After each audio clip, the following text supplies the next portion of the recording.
Good afternoon everyone. आइए आज के ट्रेड का थोड़ा सा रिव्यू करते हैं। आज मैं आपको एंट्री लेने का लॉजिक नहीं बताऊंगा, बल्कि मैंने जो एग्ज़िट कर लिया था आज, थोड़ा सा अर्ली एग्ज़िट कर लिया था मेरा स्टॉप लॉस को ट्रेल करते हुए। इसका क्या रीज़न है, क्या लॉजिक है, इस चीज़ को डिस्कस करेंगे। बल्कि मेरा टारगेट 320 तक का था, लेकिन मैंने वेट नहीं किया, टाइट ट्रेल किया अपने स्टॉप लॉस को और यहाँ पर ट्रेलिंग स्टॉप लॉस को हिट करवा दिया था। बाकी यहाँ पर आप entry, stop loss and exit price यहाँ पर आप देख सकते हो। और मैंने आपको बताया था ये एग्ज़िट करने का रीज़न एचडीएफसी बैंक है। एचडीएफसी बैंक अपने एक रेजिस्टेंस पर जाकर टकराया था। आप देख सकते हैं ये रेजिस्टेंस जोन था एचडीएफसी के लिए, यहाँ पर जाकर टकराया। ये 11 बजे के आसपास का बात है, राइट। तो तभी मैंने यहाँ पर एग्ज़िट कर दिया था और मैंने आपको बताया कि एचडीएफसी बैंक अपने रेजिस्टेंस पर है, जिस वजह से मैं इसको एग्ज़िट कर रहा हूँ। तो इसको पूरा डिटेली हम देखेंगे, क्यों मैंने एचडीएफसी का ही सिर्फ बताया हुआ है। ओके, सो उसके बाद आप अगर देखोगे, यहाँ पर मैंने आपको एचडीएफसी का इस कैंडल पे बताया हुआ था, उसके बाद प्राइस ऊपर जा नहीं पाया, वहीं से हमें एक फॉल देखने के लिए मिला है एचडीएफसी बैंक में। और उसी के साथ बैंक निफ्टी को भी अगर आप देखोगे, मैंने यहाँ कहीं एग्जिट कर लिया था और उसके बाद प्राइस में एक तरफा एक फॉल हमें दिखाई दिया। अगर हम यहाँ पर एग्जिट ना करते तो शायद हमें निकलने का यहाँ पर मौका भी नहीं मिलता, राइट। तो अभी चलिए हम चार्ट पर चलते हैं और समझने की कोशिश करते हैं। ओके, ये बैंक निफ्टी है, तो मैं एचडीएफसी को ओपन कर लेता हूँ सबसे पहले। तो यहाँ पर आप देखोगे,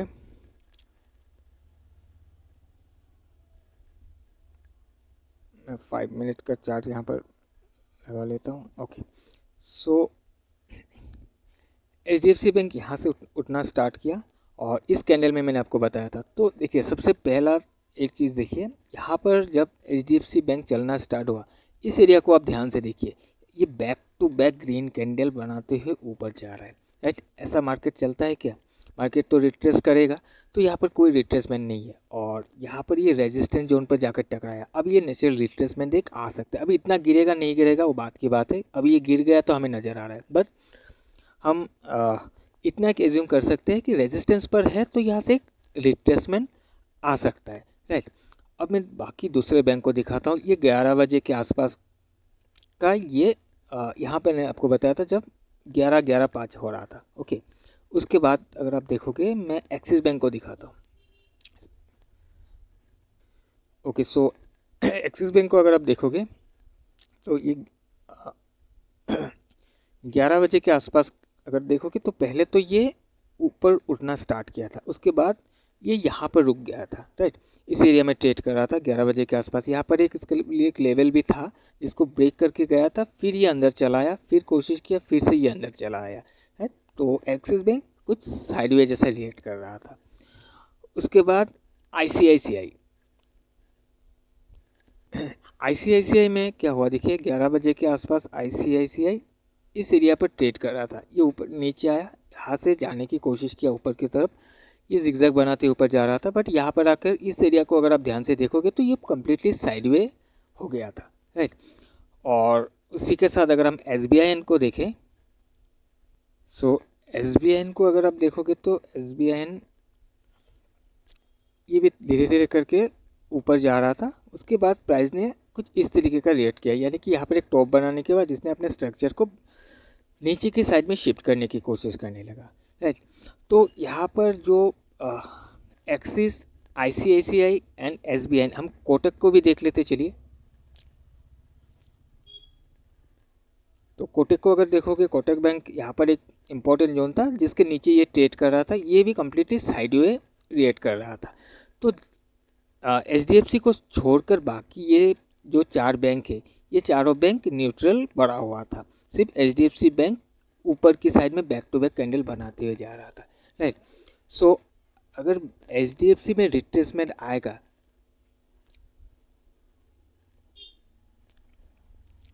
अगर एचडीएफसी में रिट्रेसमेंट आता है, जैसे कि मैंने आपको बताया कि रेजिस्टेंस जोन है, यहाँ से अगर रिट्रेसमेंट आता है तो हो सकता है जो बाकी बैंक्स न्यूट्रल पड़ा हुआ है वो भी नीचे खिसकने की कोशिश करे, राइट।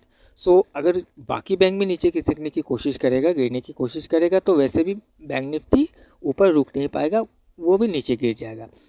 तो उस केस में भी मेरा स्टॉप लॉस जा सकता है, राइट। और दूसरा बात है, देखिए ये तो तब मैंने आपको बाकी बैंक के साथ ये चीज़ को कंपेयर करते हुए दिखाया।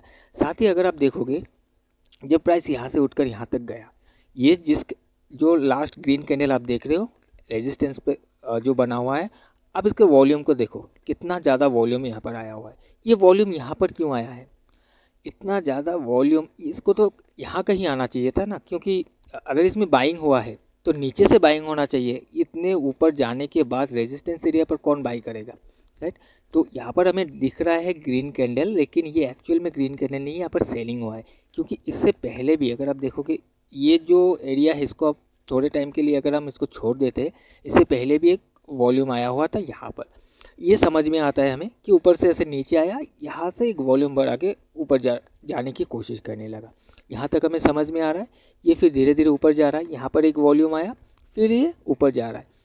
यानी बाइंग यहाँ पर भी हम समझ सकते हैं, यहाँ पर भी हम बाइंग समझ सकते हैं। लेकिन जब रेजिस्टेंस पे ये वॉल्यूम आया है, तो ये जो वॉल्यूम हमें दिखा रहा है ग्रीन कैंडल, ये एक्चुअल में ये बाइंग नहीं है, एक्चुअल में ये सेलिंग है। जो लोग यहाँ पर एंट्री किया हुआ है, ये अभी यहाँ पर एग्जिट कर रहा है। और जिस वजह से आप देखिए इसका रिजल्ट भी आपके सामने है। तो इसके बाद इस ग्रीन कैंडल के हाई को ब्रेक करके एक भी कैंडल ऊपर जा नहीं पाया, वहीं से प्राइस गिरते हुए नीचे आ गया है, राइट। सो ये सारे चीज़ों को देखते हुए मैंने मेरे जो भी स्टॉप लॉस है उसको टाइट ट्रेल कर दिया। डायरेक्टली में हमने एग्जिट नहीं किया। एग्जिट इसलिए नहीं किया क्योंकि हो सकता है ना कि हम भी गलत हो जाए यहाँ पर, कि प्राइस यहाँ से गिरने के बजाय एक बार स्पाइक करके ऊपर चला जाए, तो उस केस में हमारा जो प्रीमियम है वो भी स्पाइक कर मार देगा ऊपर की ओर। तो जिस वजह से हमने इसको डायरेक्टली एग्जिट नहीं किया, हमने हमारा स्टॉप लॉस को टाइट ट्रेल कर दिया। अगर नीचे आ जाता है तो हिट कर जाएगा, या फिर ये ऊपर चला जाएगा। सो ये ऊपर गया नहीं, नीचे आकर हमारा स्टॉप लॉस हिट कर दिया, और उसके बाद प्राइस ऊपर जा भी नहीं पाया है, राइट। सो आई होप कि आपको ये चीज़ समझ में आया होगा कि क्यों हमने आज अर्ली एग्जिट कर लिया है स्टॉप लॉस को ट्रेल करते हुए। और मैंने आपको क्यों बताया कि HDFC बैंक रेजिस्टेंस पर है और वहाँ से गिर सकता है। तो सारा चीज़ आपके सामने है, रिजल्ट भी आपके सामने है। अगर कुछ कन्फ्यूजन है तो आप कमेंट बॉक्स पर लिख सकते हो, मैं कोशिश करूँगा आपको आपके सवाल का जवाब देने के लिए। तो चलिए आज के लिए इतना ही, हम मिलते हैं एक नए वीडियो में। Till then bye bye.